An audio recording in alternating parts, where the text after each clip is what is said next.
할렐루야, 평안하십니까? 벌써 12월 첫 주를 보내고 있습니다. 이번 한 주간도 주의 말씀과 함께 승리하는 복된 주간이 되기를 바랍니다. 기도드리겠습니다. 거룩하신 하나님 은혜를 감사합니다. 이번 한 주간에도 주의 말씀과 함께 성령님과 함께 살면서 늘 승리하는 복된 삶이 되게 하여 주옵소서. 지금 이 땅에 살아가는 모든 인류는 코로나 바이러스로 인하여 더욱 심각한 지경으로 들어가고 있습니다. 오미크론이라는 또 신종 바이러스가 나타나서 또 전 세계에 확산되고 있습니다. 얼마나 또 많은 자들이 고통을 당할지 두렵고 염려스럽습니다. 하나님, 어쨌든 하나님만을 바라보며 하나님의 은혜만을 구합니다. 우리는 이 바이러스가 마지막 때 인류를 향하신 하나님의 심판의 도구로 나타났음을 우리는 깨닫습니다. 하나님 앞에 나와 회개하는 길밖에 없다는 것을 깨닫습니다. 오늘도 회개하는 마음으로 주님 앞에 섰사오니 주여 이 나라와 민족과 전 인류를 불쌍히 여겨 주옵소서. 참 안타까운 소식이 또 들려졌습니다. 저 인도네시아 자바섬의 화산이 폭발함으로 인하여 화산재로 말미암아 온 마을이 덮여버려서 수많은 인명피해가 일어나고 있다고 합니다. 하나님, 정말 두렵습니다. 하나님, 재앙을 당한 그 나라 그 민족을 불쌍히 여겨 주시옵소서. 복음을 전파하며 오직 예수 그리스도만이 우리의 구주, 우리의 구원자가 되심을 선포하는 그런 전도의 사명을 더욱 감당할 수 있도록 우리에게 힘과 능력과 성령의 충만함으로 우리를 인도하여 주옵소서. 오늘도 주의 말씀 나눌 때에 큰 은혜 받게 하시고 주의 뜻이 어디에 있는지를 오늘도 깨닫게 하여 주옵소서. 감사하며 예수님 이름으로 기도드리옵나이다. 아멘. 오늘은 우리가 성막 17번째 시간이 되겠습니다. 오늘 우리는 드디어 하나님의 임재의 장소인 거룩한 장소, 거룩하게 구별된 장소인 성소를 오늘 우리가 함께 살펴보도록 하겠습니다. 하나님께서는 이 성막을 먼저 우리에게 보여주신 것은 바로 이 성막은 우리 인류를 죄악으로부터 건지실, 구원하실 구주 예수 그리스도를 예표해 주고 있는 것입니다. 그래서 성막의 모든 그 성물들을 우리가 하나하나 살펴볼 때에 그 모든 성물은 오늘 우리에게 오신 그 예수님을 설명하고 있다는 것을 깨닫습니다. 우리는 분명히 이 예수님은 어떤 분이신가?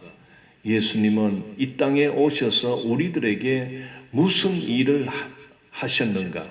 예수님의 하신 그 일이 무엇인가를 우리가 이 성막을 통해서 공부를 할 때에 분명하게 깨닫게 될 것입니다. 그래서 오늘은 이제 우리가 그동안 성막들에 놓여 있던 번제단과 물두멍을 우리가 지나서 이제 드디어 우리는 그 성소라는 곳으로 들어가게 될 것입니다. 자, 성소에 들어가게 되면, 자, 여기 그림 보이십니까? 여기 그림에 보면은 이 동쪽 문으로 성막 문입니다. 그 성막 문을 통하여 들어가면 이 번제단을 만나게 됩니다. 번제단은 바로 희생 제물을 불러 태우는 곳입니다. 즉, 이 번제단의 영적 의미는 바로 예수 그리스도의 십자가를 나타내고 있습니다. 바로 예수님은 우리 죄를 대신하여 십자가에 달려 피 흘려 죽으셨습니다. 바로 이 번제단은 그 예수님의 대속의 죽음을 상징하는 것입니다. 자, 이 번제단을 지나면 물두멍이 나옵니다. 이 제사장들은 이 물두멍에서 수족을 씻도록 그렇게 하나님은 명령하셨습니다. 바로 이 물두멍이 주는 영적 의미는 우리가 이 영적 물두멍을 통하여 우리들의 자범죄, 우리가 생활 속에서 일어나는 그 허물과 죄를 이 예수님의 보혈로 우리는 씻는 그런 의미를 주고 있습니다. 자, 이렇게 하여 드디어 이곳인 성소로 들어가게 되는데 첫째 방이 성소입니다. 그러면은 이 성소 다음에 있는 방은 지성소입니다. 자, 이 성소라는 것은 바로 하나님의 임재를 나타내기 때문에 성소라고 그렇게 이름하는 것입니다. 또 다른 의미는 바로 거룩하게 구별된 장소라는 의미를 가지고 있는 것입니다. 그래서 이 성소에는 구약 시대 때는 아무나 들어가지 못합니다. 제사장만이 들어가서 이 성소에서 그 사명을 감당했던 것이지요. 자, 이 성소의 크기가 성경에도 나타나고 있는데 이 성소의 크기를 이렇게 네모로 나타내면 북쪽 벽면의 길이가 15m고 그리고 서쪽 벽면의 이 길이가 5m입니다. 그리고 남쪽도 이 남쪽의 길이도 똑같이 15m인데 자, 이것을 두 방으로 나누었다고 했지요. 그러면 이 성소 부분의 길이는 10m고 그리고 지성소는 5m로 되어 있습니다. 놀랍게도 이 지성소의 가로, 세로, 높이는 모두가 5m입니다. 정 6면체로 되어 있습니다. 높이나 그리고 가로 길이나 세로 길이가 전부 5m로 되어 있습니다. 이 성소는 이 지성소의 2배 크기로 되어 있는데 이 들어가는 입구 쪽에 보면은 성소 문이 있는데 이 문은 기둥이 5개로 되어 있습니다. 기둥이 5개가 세워졌는데 휘장이 쳐져 있습니다. 그래서 들어갈 때는 휘장을 들쳐서 이렇게 들어가야 되는 것이죠. 그러면 이 성소에는 3가지 성물이 놓여 있습니다. 자, 중앙 부분 그리고 이 지성소 바로 맞은편 중앙 부분에 있는 것이 분향단입니다. 분향단. 그 다음에 북쪽에 놓여 있는 이 부분이 떡상 또는 진설병이라고 합니다. 이렇게 생겼습니다. 이렇게 상끝이 이 떡을 진열했다 하여 진설병 또는 떡상이라고 하는데 이 떡이 12개가 진열이 되어 있습니다. 바로 12개는 이스라엘 민족이 12지파로 되어 있기 때문에 그 이스라엘 12지파를 상징하는 뜻에서 떡으로 이렇게 진열을 해놨습니다. 그 다음 이 남쪽 부분에는 이 금으로 만든 촛대 또는 등대라고 합니다. 이것이 이런 모양으로 되어 있는데 제가 지금부터 약 그러니까 한 15년 됐지요. 그때에 제가 참 이스라엘을 갈 수 있는 그런 기회가 있었습니다. 그때 가서 내가 하나 사왔는데 이렇게 생긴 겁니다. 자, 잘 만들었지요. 요게 바로 성경에 나타나는 금촛대 또는 일곱 촛대 또는 등대라고 불러지는데, 요 끄트머리 이 부분은 바로 기름을 이렇게 담아 놓는 그릇으로 되어 있습니다. 그래서 여기다가 이제 불을 피우지요. 그래서 이 성소를 밝히는 촛대입니다. 자, 이 성소와 지성소를 둘러싸고 있는 이 널판이 있습니다. 이 널판도 성경에서 규격을 주고 있습니다. 하나님께서는 참으로 세밀하게 모든 이 성소와 지성소를 형성하는 그런 기물들에 대해서는 전부 하나님께서 정확하게 규격을 두었습니다. 자, 이 벽면이 있는데 이 북쪽에는 자, 이렇게 생긴 널판이라고 하죠. 널판이 높이가 5m, 폭은 75cm가 됩니다. 즉 한 규빗 반이죠. 5m는 규빗은 10규빗입니다. 자, 이렇게 만든 널판, 즉 조각목으로 만들어서 금을 입혔습니다. 그리 이 성소와 지성소 모든 이 벽면이 이 금으로 입혀졌기 때문에 막 번쩍번쩍합니다. 그리고 이 성소에 들어가는 이 세 가지 성물들도 모두가 이 떡상과 분향단은 조각목으로 만들어서, 즉 나무로 만들어서 금으로 덮었습니다. 그리고 이 금촛대, 이거는 이 전체가 금으로 이렇게 금을 이렇게 이어 붙인 것도 아니고 금으로 쳐서 만들었다고 했습니다. 그리고 전부 한 금덩어리를 가지고 이렇게 만들었다고 할 때 참 대단합니다.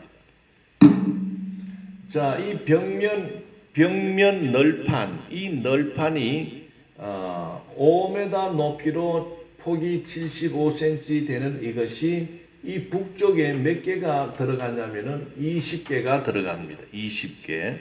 그리고 서쪽 벽면을 위해서 총 8개가 사용이 됩니다.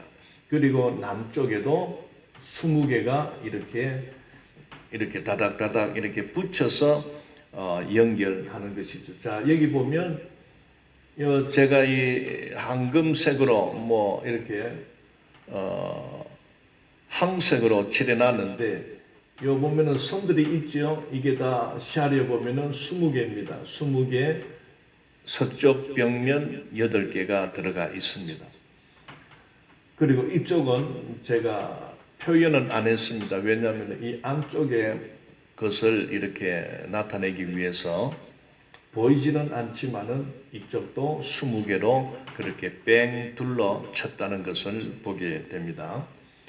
자, 이 성소 입구에는 기둥이 5개가 있는데 이 기둥도 나무로 조각목으로 만들고 금으로 그렇게 입혔고, 이 안쪽에 지성소로 들어가는 그 휘장이 있는데 거기에도 기둥이 서 있습니다.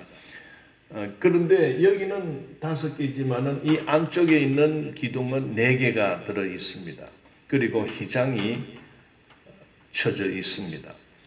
오늘은 이 성소 안에 있는 제일 중앙 부분, 지성소 바로 그 휘장 앞에 놓여 있는 그 분향단에 대해서 우리가 주시는 그 영적 의미를 살펴보도록 하겠습니다.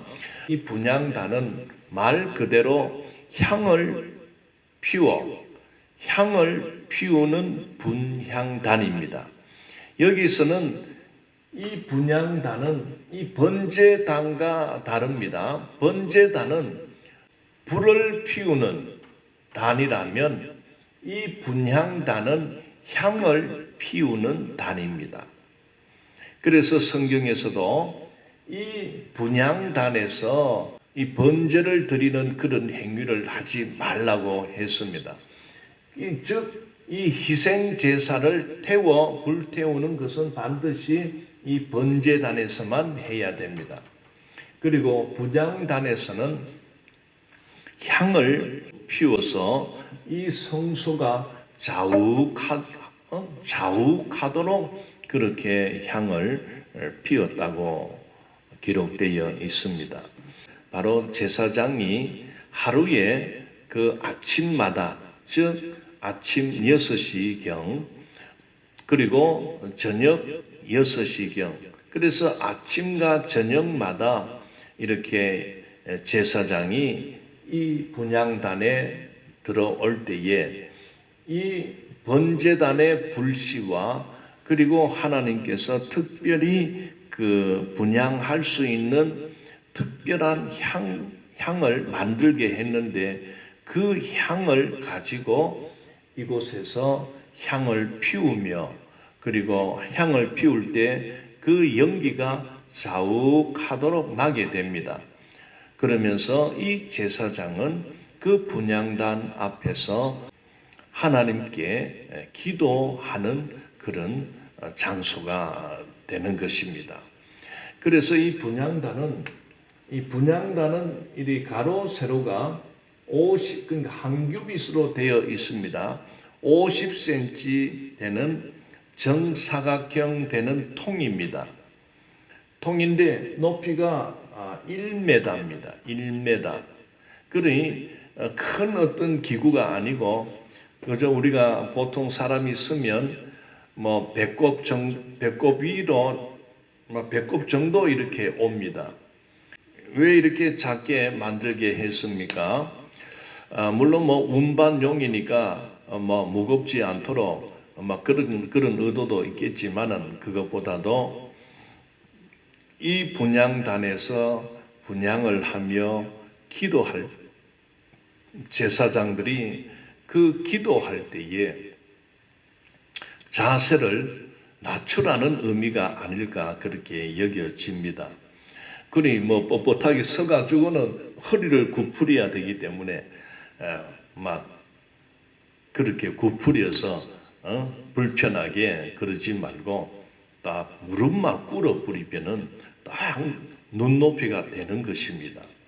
그래서 제사장들은 하루에 2번씩 아침과 저녁 때에 반드시 이 분향을 하면서 하나님 앞에 기도를 드렸던 자리가 되겠습니다. 자, 우리가 특별히 이 출애굽기 30장 34절부터 38절에 보면은 이 분향단에 분향할 향은 하나님께서 어떤 향을 만들어서 사용하라고 기록되어 있습니다. 그걸 한번 읽어보겠습니다. 출애굽기 30장 34절. 여호와께서 모세에게 이르시되 너는 소합향과 나감향과 풍자향의 향품을 가져다가 그 향품을 유황에 섞되 각기 같은 분량으로 하고 그것으로 향을 만들되 향 만드는 법대로 만들고 그것에 소금을 쳐서 성결하게 하고 그 향 얼마를 곱게 찌어 내가 너와 만날 해막한 증거계 앞에 두라. 이 향은 너희에게 지극히 거룩하니라. 내가 여호와를 위하여 만들 향은 거룩한 것이니 너희를 위하여는 그 방법대로 만들지 말라. 냄새를 맡으려고 이 같은 것을 만드는 모든 자는 그 백성 중에서 끊어지리라. 자, 여기서 나타나듯이 분향단에서 드릴 그 향은 3가지로 나타나는데, 먼저 소합향이다.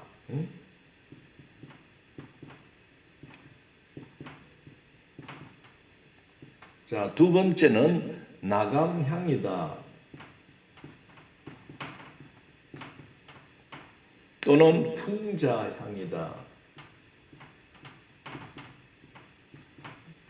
자, 이 세 가지 향품을 만들으라고 하는데 지금 우리가 이 소합향은 무엇으로 만들었는가, 또 나감향은 무엇인가, 풍자향은 또 무엇인가를 정확하게 우리는 알 수가 없습니다. 그저 추측건데 주로 그 갑각류, 즉 바다에 있는 그런 소라나 어떤 조개 껍데기에서 추출해낸 향, 또는 나무에서 나오는 어떤 특별한 나무에서 나오는 그 진액을 그 송진 그런 거 있지 않습니까? 이것을 이렇게 빻아서 이렇게 어떤 그 향을 만들었다라고 그렇게 성경학자들은 나름대로 설명을 하는데 아마 정확하게는 잘 모르겠습니다. 어떤 향이 참 좋다고 하기는 하는데 어떤 향인지 우리가 지금은 냄새도 맡을 수가 없죠. 어쨌든 하나님께서는 이렇게 특별한 이렇게 향을 만들고 반드시 이거를 사용해야 되는데 하나 금지 상황이 있습니다. 참 그 30장 37절에 보면 내가 여호와를 위하여 만들 향은 거룩한 것이기 때문에 너희를 위하여는 그 방법대로 만들지 말라고 경고를 합니다. 38절에는 냄새를 맡으려고 이 같은 것을 만드는 모든 자는 그 백성 중에서 끊어지리라. 그래, 하나님 앞에서만 사용될 향품인데 이게 아주 참 고상한 냄새가 주어지다 보니 혹시나 이 제사장들이 집에 가가지고 몰래 그 향을 만들어 가지고 분위기를 좀 좋게 하든지 향을 맡으려고 이런 짓 하지 말라고 했습니다. 자, 어쨌든 제사장이 매일 아침과 저녁마다 이렇게 와서 2번씩 기도를 했다는 것을 우리가 보게 되면 오늘 우리에게도 이 기도는 해도 되고 안 해도 되고 그런 성격이 아닙니다. 이 기도는 하나님과의 소통을 나타냅니다. 하나님은 영이시기 때문에 우리들이 이렇게 사람이 사람을 만나서 이렇게 대화를 하지만은 영이신 하나님과의 이 소통은 기도의 방법을 통해서 소통하게 되는 것입니다. 그래서 하나님은 구약 그 제사장들에게는 바로 분향단 앞에서 너희들이 하나님이 가르쳐 준 그 향품을 가지고 그 하나님이 만들게 한 그 향만을 분향하며 기도하라는 것입니다. 그래서 계시록에 보면 바로 이 분향단의 그 향을 뭐라고 나타내냐면은 성도들의 기도라고 표현하고 있습니다. 계시록 5장 8절에 그 두루마리를 취하심에 내 생물과 24 장로들이 그 어린 양 앞에 엎드려 각각 검은고와 향이 가득한 금 대접을 가졌으니 이 향은 성도의 기도드리라. 자, 땅에 살아가는 사람이 하늘에 계시는 하나님과의 그 소통의 방법으로 하나님은 땅에서 너희들이 향을 피워 올려라는 것입니다. 그래서 계시록에서 보면 바로 땅에서 그 금 대접, 향이 가득한 금 대접이 하나님 앞에 놓여 있다고 합니다. 그래서 이 향은 땅에 있는 성도들의 기도다 하는 것입니다.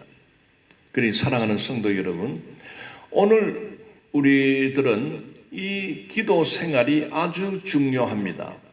자, 구약 시대 때는 일반 백성들이 이 성소에 들어가서 기도하지 못합니다. 일반 백성들은 이 번제단 이 앞에까지만 들어올 수 있습니다. 그래서 성소 분향단 앞에서의 기도는 제사장들만 하게 됩니다. 그 신약 성경에도 나타나지요. 누가복음 1장에 보면은 사가랴라는 그 제사장이 있었습니다. 그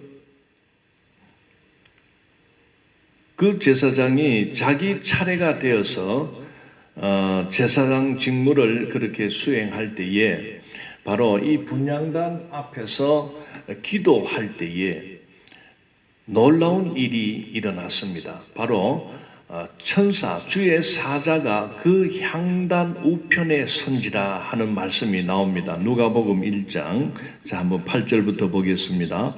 마침 사가랴가 그 반열의 차례대로 하나님 앞에서 제사장의 직무를 행할세 제사장의 전례를 따라 제비를 뽑아 주의 성전에 들어가 분향하고 모든 백성은 그 분향하는 시간에 밖에서 기도하더니 주의 사자가 그에게 나타나 향단 우편에 선지라. 바로 이 성소 중앙에 있는 이 분향단은 바로 제사장들의 기도 장소입니다. 분향하며 기도하는 장소인데 그 기도할 때에 바로 우편에 주의 사자가 나타났다는 것입니다.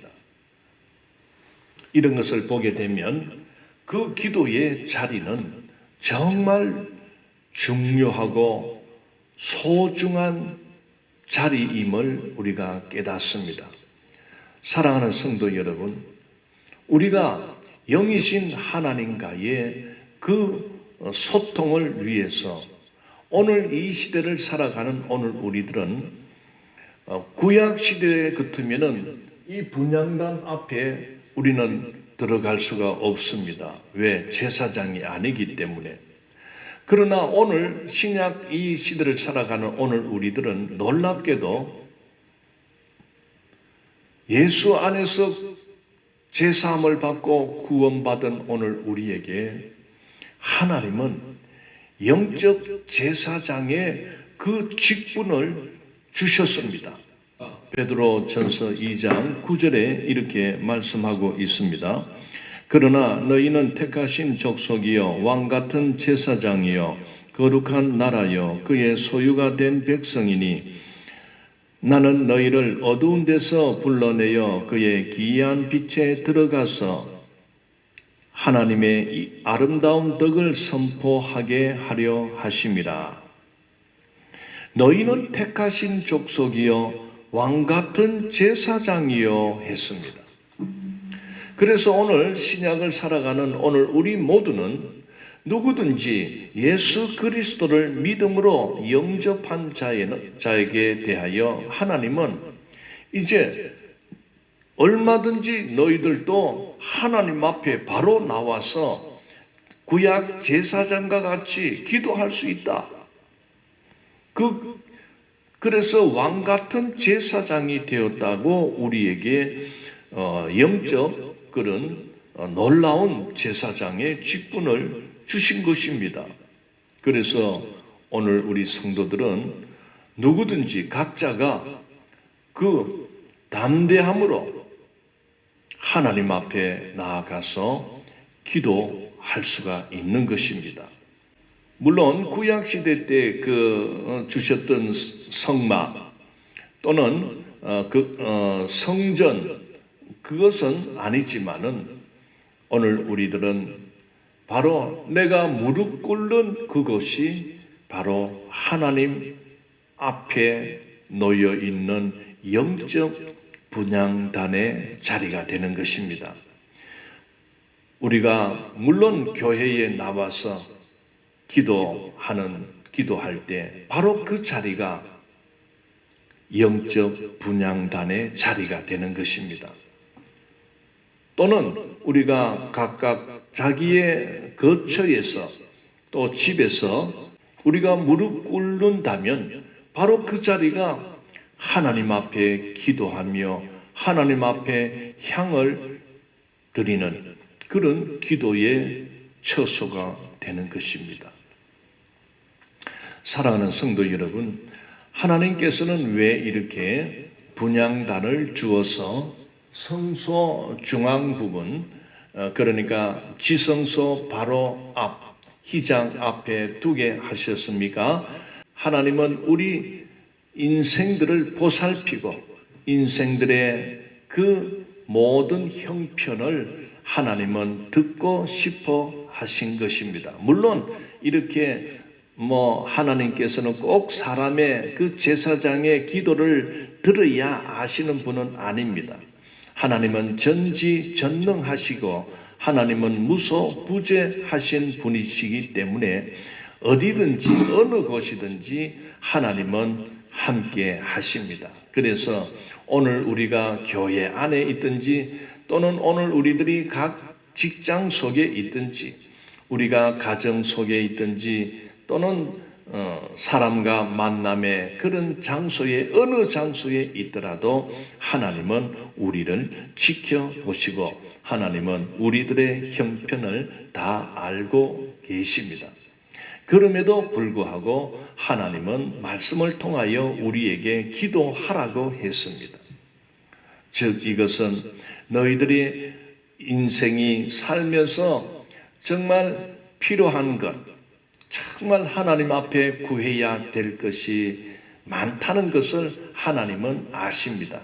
그래서 그런 것이 있을 때나 또 기도는 꼭 구하는 것만 기도가 아니지 않습니까? 하나님은 그 기도라는 소통의 방법을 통하여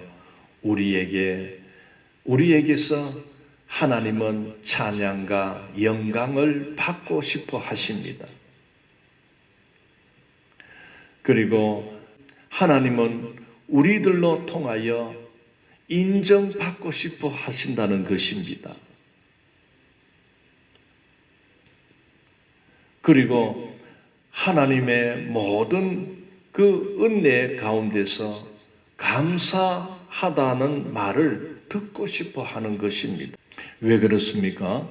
우리 사람을 인격체라고 하듯이 또한 하나님 또한 인격적인 분이시기 때문에 하나님에게도 감정이 있고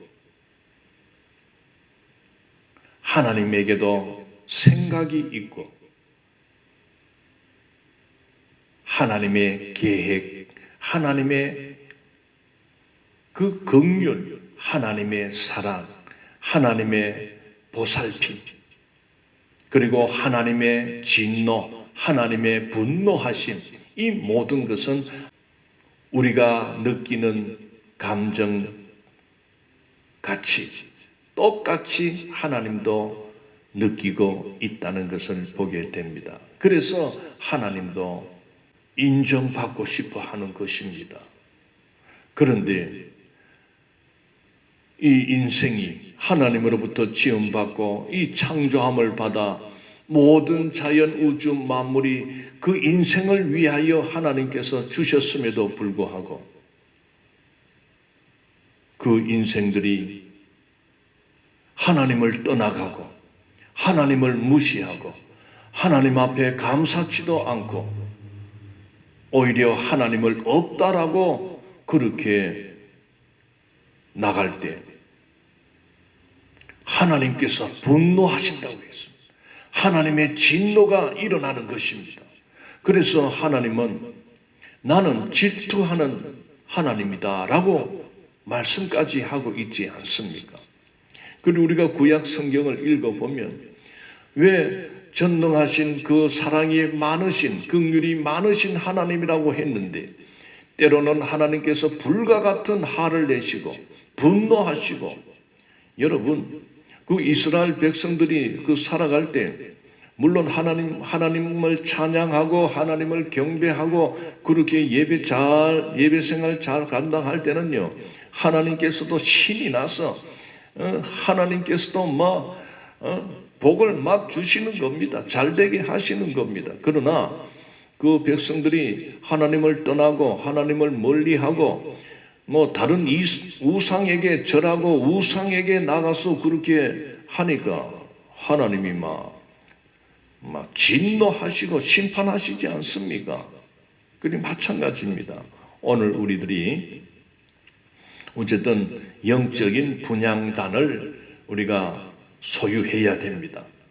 그래서 어디든지 우리는 하나님 앞에 겸손하게 무릎을 꿇고 하나님 앞에 기도할 때 하나님께서 들으시는 것입니다. 그리고 우리의 기도에 합당한 그 기도일 때는 하나님께서 우리의 간구대로 응답하신다고 했습니다. 그리고 예수님께서 특별히 이 기도에 대해서는 제자들에게 가르쳤습니다. 그게 주기도문 아닙니까? 사랑하는 성도 여러분, 우리는 오늘 이 분향단을 통해서 구약시대 때는 제사장에게 그 기도의 사역들을 대신 하나님께서 맡겼지만은 오늘 우리들에게는 우리 각자의 기도를 하나님은 듣고 싶어 하십니다. 우리가 이 하나님과 우리 사이의 기도는 바로 하나님과 우리 사이의 어떤 소통의 통로요, 축복의 통로요, 하나님의 응답의 통로로서 기도라는 방법을 우리에게 주셨습니다.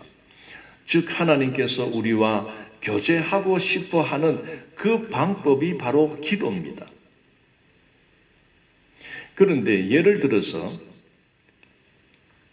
우리 각 가정마다 수도가 있습니다. 그래서 수도 꼭지를 틀면은 언제나 참 맑은 물이 그렇게 나옵니다. 그러나 우리가 가정을 오랫동안 이렇게 한 몇 개월이나 한 1년 정도 비워두게 된다면 그 후에 와서 수도 꼭지를 틀게 되면 물이 안 나올 수도 있고 나온다고 해도 녹물이 나오게 됩니다. 그 녹물은 마실 수가 없지 않습니까? 이처럼 우리가 하나님과의 이 소통의 관계인 이 기도 생활을 늘 이렇게, 물론 제사장들은 아침 저녁으로 그렇게 고정적인 시간에 철저하게 했지만은 그렇게는 못한다 해도 우리가 매일 어느 참 적당한 시간에 하나님과의 그 기도로 교제를 나누며 소통을 늘 하게 되면 언제든지 그 기도를 하게 될 때 하나님으로부터 그 복의 통로로 그 하나님의 응답이 임하게 되는 것입니다. 그런데 우리가 기도 생활을 등한히 하고 기도도 하지 않고 세상 일에 바빠서 기도할 시간이 없다, 이건 다 핑계입니다. 이렇게 기도 생활을 몇 개월씩 이렇게 하지 않게 되면 교회 와서 예배 드릴 때 잠깐 그렇게 하는 그런 식으로 우리가 나가면서 그런 식으로 하며 평소에는 기도 생활을 하지 않으면 그 하나님의 그 응답의 통로가 막혀버립니다. 축복의 통로가 막혀버리게 됩니다. 그래서 예수님도 기도를 많이 강조했는데 특별히 예수님께서는 너희가 내 이름으로 기도하면 받으리라, 그런 말씀을 많이 하고 있습니다. 한번 살펴보겠습니다. 요한복음 14장 14절, 내 이름으로 무엇이든지 내게 구하면 내가 행하리라. 자, 15장 16절, 요한복음 15장 16절, 너희가 나를 택한 것이 아니요 내가 너희를 택하여 세웠나니 이는 너희로 가서 열매를 맺게 하고 또 너희 열매가 항상 있게 하여 내 이름으로 아버지께 무엇을 구하든지 다 받게 하려 함이라. 요한복음 16장 23절 하나 더 읽겠습니다. 그날에는 너희가 아무것도 내게 묻지 아니하리라.